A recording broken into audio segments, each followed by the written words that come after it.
Sir, ওনার গাড়ির কাগজপত্র নাই, কাগজপত্র ছাড়াই ঘোরাঘুরি করতেছে, অথচ উল্টা আমাদেরই ভয় দেখায়।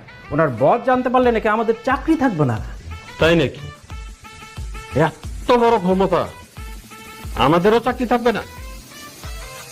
কাগজপত্র ছাড়া গাড়ি চালায় কারা জানেন? চোর বাটপার।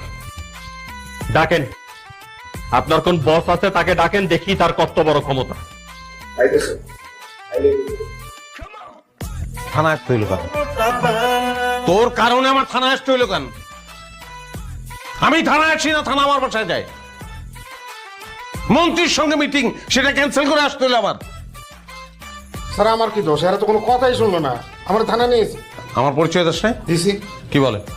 কয় কোনো মন্ত্রী ফন্ত্রী টাইম নেই, সাহেব ভাই চিনি না। কি কি সায়েম কি? হয় তারপর চিনি না আপনাকে। কনগ্রাচুলেশন, বিশাল ক্ষমতাশালী জায়গায় তুই চলে আসছস। বাহ! কি হচ্ছে আমার এখানে? আমার অফিসে এসে আমার সাথে কথা না বলে আপনি ওদের সাথে কথা বলতেছেন। কি আপনি? তিনি বিরাট ক্ষমতাবান, তিনি বিরাট ক্ষমতাবান। আপনার অনেক সাহস এবং আপনার সাহস অজ্ঞতা প্রসূত।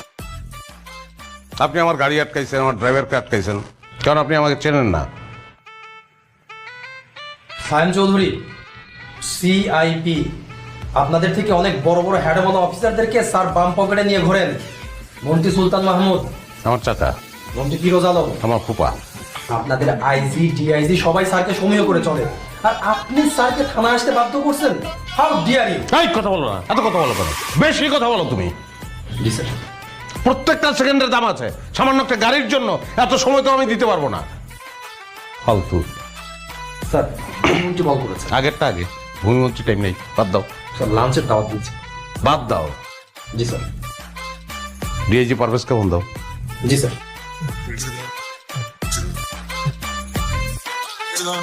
স্যার, আমরা মনে হয় ভুল করে ফেলছি।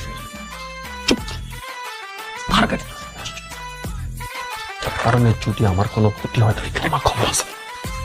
বুঝতে পারিনি। আসসালামু আলাইকুম স্যার, আপনার সাথে কথা বলবেন স্যার। ওয়ালাইকুম আসসালাম। আমি সরি আপনাকে ফোন করতে বাধ্য হলাম। আমি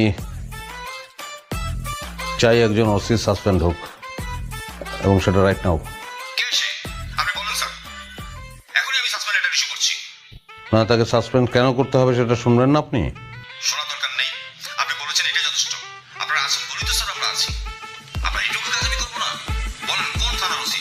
পুরো থানার অফিসারগুলিকে আমি সাসপেন্ড করবো। স্যার সরি, আসলে একটা মিসআন্ডারস্ট্যান্ডিং হয়ে গেছে। I am extremely sorry. আচ্ছা, আমি আপনাকে পরে জানাচ্ছি। জি স্যার।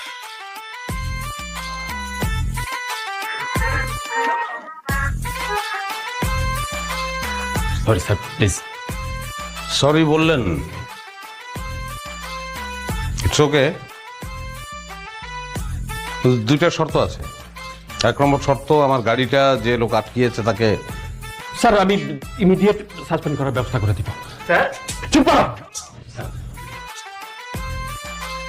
চলো মতেন।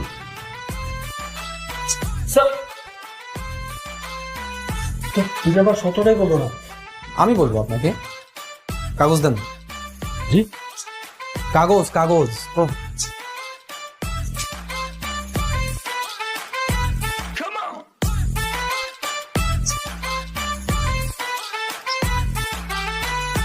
স্যারের দ্বিতীয় শর্ত হচ্ছে আপনাকে জরিমানা গুনতে হবে 10 লক্ষ টাকা।